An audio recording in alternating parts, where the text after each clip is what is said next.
Hallo liebe Aquarellfreunde, herzlich willkommen zu einem neuen Film hier in der Aquarellwerkstatt. Heute möchte ich dir 3 Tipps zeigen, wie du beim Aquarellmalen noch lockerer werden kannst.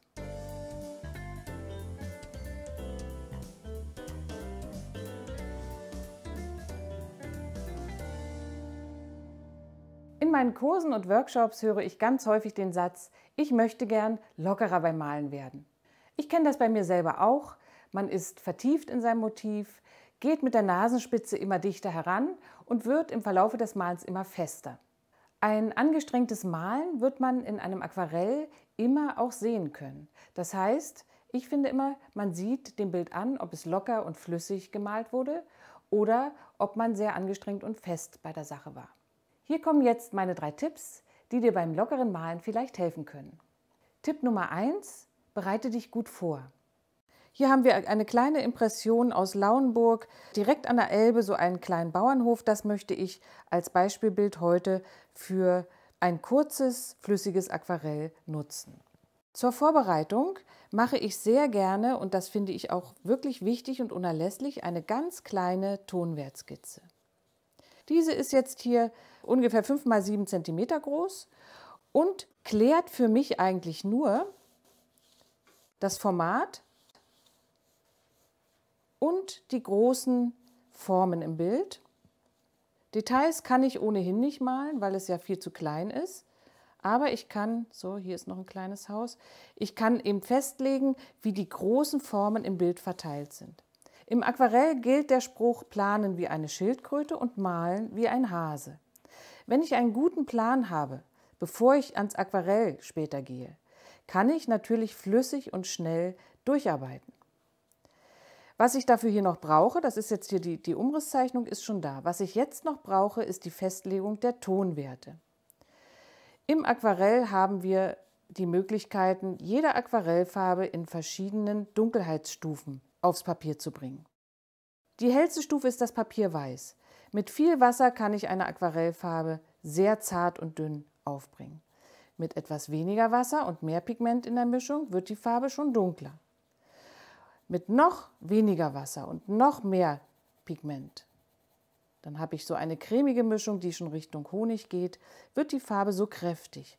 Und wenn ich die Farbe sehr, sehr cremig und dickflüssig aufbringe, dann haben wir einen dunklen Tonwert. Und in meiner Skizze hier im Vorfeld schraffiere ich mir jetzt mit Bleistift, manchmal mache ich die Tonwertskizze auch direkt mit dem Pinsel und einer Farbe.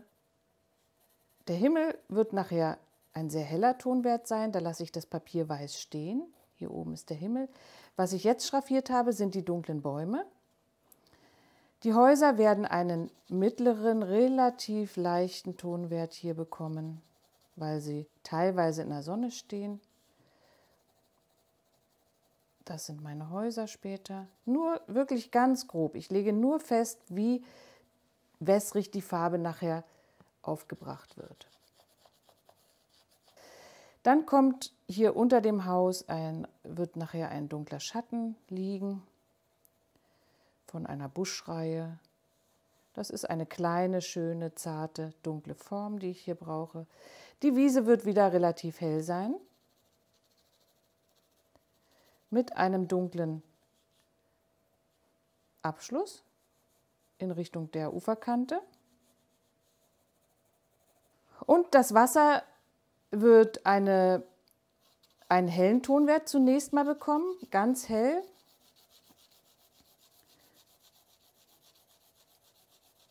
Und ich werde es im unteren Bereich etwas abdunkeln. Versuche ich mal jetzt hier einen weichen Übergang hinzubekommen im unteren Bereich.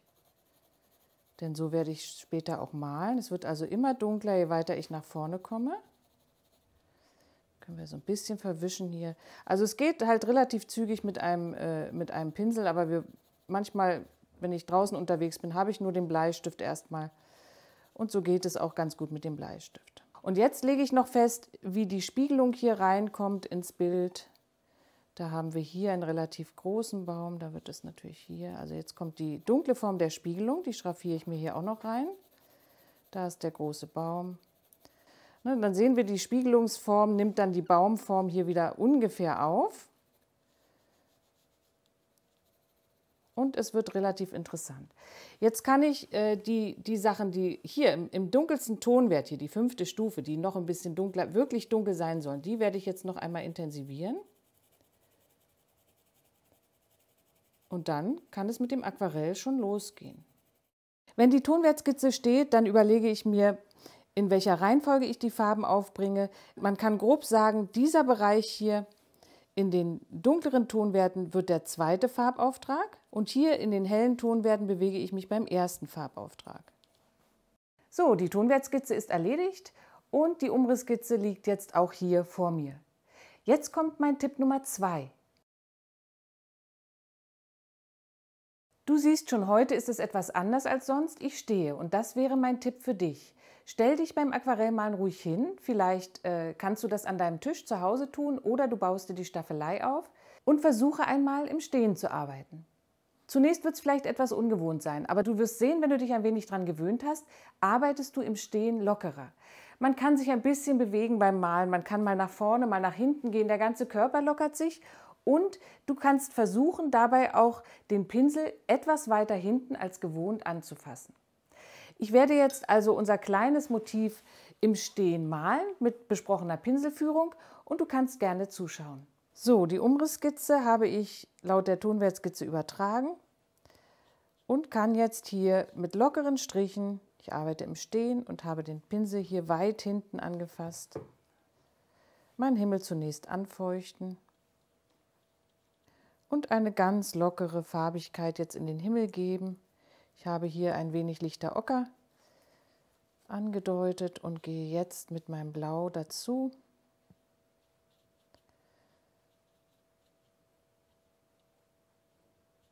Einen locker bewölkten Himmel. Hier spare ich schon das Hausdach aus. Und weiter geht es gleich im Anschluss mit den Häusern. Wieder mein Kobaltblau mit etwas Sienna gebrannt gemischt ins Hausdach. Darf mit dem Himmel verschmelzen. Auch das zweite male ich noch so. Vielleicht eine Spur Rot jetzt mit dazu ins Haus. Du siehst, ich kippe eigentlich nur eine ganz lockere Farbsoße hier über die Gegebenheiten in meinem Blatt. Und das ist natürlich, erfordert ein bisschen Mut und Zuversicht, dass da später schon noch was daraus wird.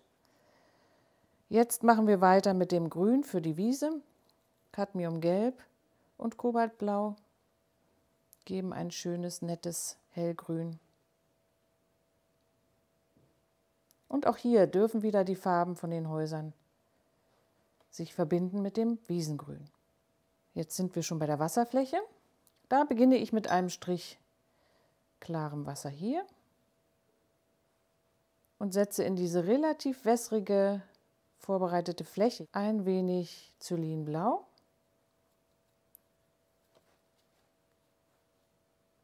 Und jetzt Kobaltblau, um laut Tonwertskizze die Sache hier im unteren Bereich etwas abzudunkeln. Das ist der erste Farbauftrag. Im zweiten Farbauftrag jetzt kommen die dunkleren Stellen. Und mit diesen dunklen Stellen im Bild schneide ich sozusagen die hellen Bereiche des Bildes aus und die Hausdächer und das Haus werden dann wieder entstehen. Für das dunkle entfernte Grün mische ich zunächst ein Kobalttürkis Light mit Neutraltinte und werde dann später dort hinein auch etwas Cadmiumgelb geben, damit es sich an manchen Stellen ein bisschen anwärmt. Das ist immer ein schönes, dunkles Grün für hochsommerliche, entfernte Bäume. Das ist eher so ein Graugrün. Und der Vorteil an diesem Grün ist, dass ich das nachher auch in der Spiegelung sehr gut verwenden kann. Und ihr seht schon, die Silhouette der Hausdächer entsteht jetzt hier wieder durch das Ummalen mit dunkleren Formen. Und dafür brauchen wir diesen Plan im Vorfeld. Hier an dieser Stelle können wir kurz unterbrechen für den Tipp Nummer 3. Versuche in deinem Aquarell, auch wenn es jetzt schon etwas weiter vorangeschritten ist, immer dein hohes Tempo beizubehalten. Male nicht zu langsam. Wir haben uns gut vorbereitet, die Tonwertskizze gibt uns ja den Plan. In den Kursen sage ich immer, Lockerheit geht vor Genauigkeit und das ist mir ganz wichtig. Wenn mal eine Kante krumm und schief wird oder ein Strich nicht ganz gerade sitzt, das macht überhaupt nichts. Der Betrachter wird sehen, ob du in deinem Bild locker und unbekümmert gemalt hast oder ob du ängstlich, zögerlich und langsam warst. Ich habe jetzt eine Nummer kleiner gewechselt, das ist der Rosemary Brush, der Reisebrush Pinsel Nummer R11 mit einer schönen feinen Spitze. Auch hier versuche ich weit hinten anzufassen, um jetzt relativ, die Striche werden jetzt nicht ganz gerade werden, vielleicht etwas verwackelt, aber das gibt eben diesen charmanten, lockeren Ausdruck im Bild. Zunächst einmal werde ich die Hauswand hier etwas dunkler malen und dafür mische ich mir noch einmal das Cadmiumrot von vorhin mit etwas Kobaltblau.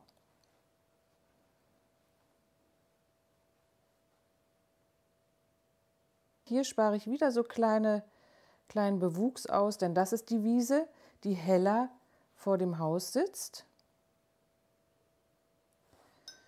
Und hier gehen wir in das Nachbarhaus weich mit lichter Ocker. Jetzt werde ich das Wiesenstück hier unten am Ufer etwas abdunkeln mit einer Mischung aus Kobaltblau, Neutraltinte, etwas Cobalt-Türkis Light und ein wenig Cadmiumgelb.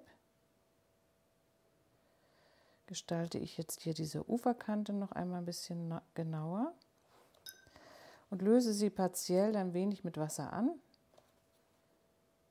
Kann auch mal so ein paar Gräser dann rausziehen, warum nicht? Jetzt kommt die Mischung für die Spiegelung, ist Cobalt-Türkis Light und etwas Neutraltinte als Basismischung. Haben wir hier auch schon im Baum drin gehabt. Und wir nehmen ein bisschen Kobaltblau dazu oder auch Ultramarinblau, ist noch ein bisschen transparenter. Und können jetzt wieder hier raufschauen und versuchen jetzt ganz leicht und locker hier eine Spiegelung entsprechend unserer Tonwertskizze noch einzumalen. Und wenn man möchte, kann auch noch ein ganz klein wenig Rot hier rein. Es ist immerhin ein rotes Haus, was da am Ufer steht. Aber viel mehr würde ich nicht einbringen hier an Farben. Das reicht für mich, ein bisschen wärmer, ein bisschen kälter. Und wir haben es mit Tempo und schnell ausgeführt. Das ist wichtig. Tempo beibehalten. Und wenn es jetzt an die Detailarbeit geht, dann kann man eventuell den Pinsel ein bisschen vorne fassen und jetzt Fenster einzeichnen und vielleicht noch mal ein bisschen was auswaschen. Aber das war jetzt erstmal der lockere und zügige, schnelle zweite Farbauftrag. Im dritten Schritt kommt noch ein wenig Detailarbeit, zum Beispiel ein Schatten unter das Hausdach hier. Und dieses Haus hier male ich noch ein bisschen dunkler hier auf der Seite, sodass das hier noch negativ stehen bleibt. Ein paar Fenster noch in diesen Schuppen hier.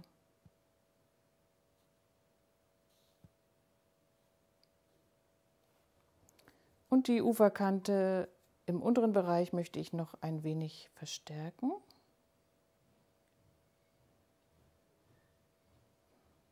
Und vielleicht noch ein paar ganz zarte Striche für die Dachstruktur.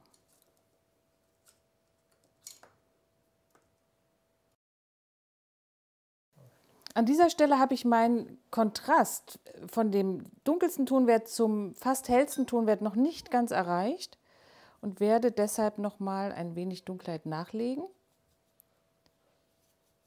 um die Hausdächer doch noch ein wenig mehr zum Leuchten zu bringen. Hier wird mit Wasser angelöst.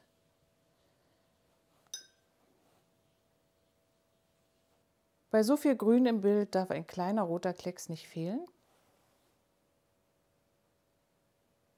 Und fertig ist das kleine, lockere, skizzenhafte Aquarell.